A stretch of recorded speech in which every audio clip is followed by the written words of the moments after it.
welcome back to another video. We are going to build a 25,000 taka ultra budget PC today. We will be using a Ryzen 5 processor. Before we begin, please subscribe to our channel and follow us in our social media pages.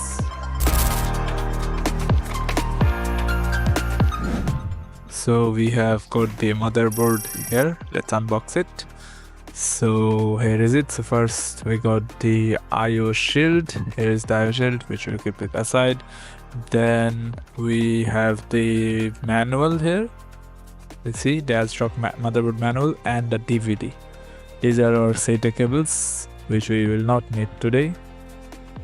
And now this is the M.2 screw, which we will need later on.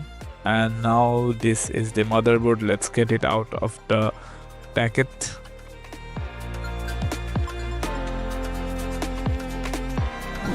So we have got a processor here. So second gen processor, Ryzen 5 with Radeon graphics. So we have chosen the Ryzen 3400G today. It's a 6-core 12 threads processor. Let's open the box and get the CPU out. So it is in the CPU tray. So let's get it out, and here is the CPU, Ryzen named on it.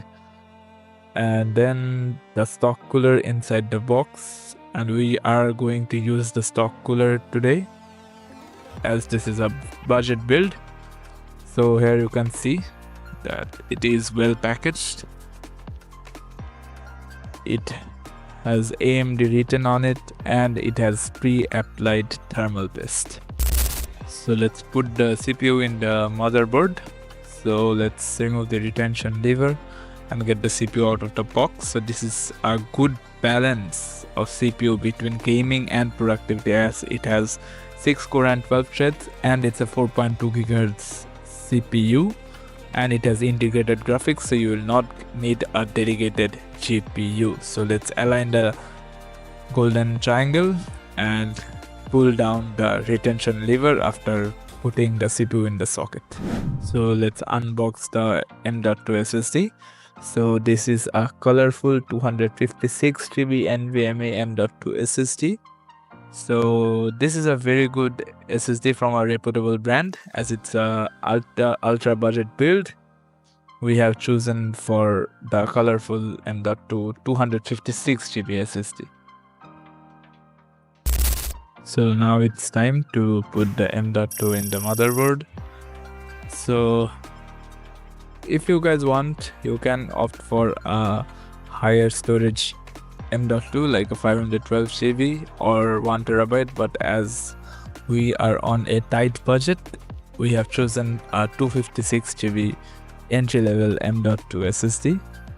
So we're going to screw in, and you have to make sure that you don't tight it too much, as it can break the M.2. And remember, the M.2 can only go in to the socket in one specific way. Now we are going to insert the RAM into the motherboard. So we have got the Corsair Vengeance 2400 MHz 8 GB, and it has one stick. So we have chosen for the 8 GB, so the customer can upgrade it in the future if he wants, if they need more capacity of RAM. So we have kept the option open. If we have put in 2 4GB sticks, no one could have upgraded it in the future. So giving a 8GB sticks keeps the scope to upgrade in the future to 16GB.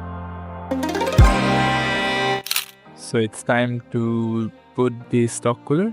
So we are going to remove the pre-installed brackets. We are not going to need these brackets for this type of cooler. So these are needed for the higher end AMD stock coolers for the second gen Ryzen processors. So we're going to remove all the brackets here. And then we are going to put on the stock cooler and screw it down. So now let's unbox our power supply. So this is a first player 300 watt 80 plus white power supply. So the PC is not going to need more than 250 watts. So we have chosen for a 300 watt power supply just to be safe, because whatever your PC requires, it is recommended to take at least 50 to 100 watts more than the specified. So here's the power supply cables, and it's a non-modular power supply. So let's put the IO shield in the case before we forget it. It's a silly mistake of forgetting the IO shield. One eternity later.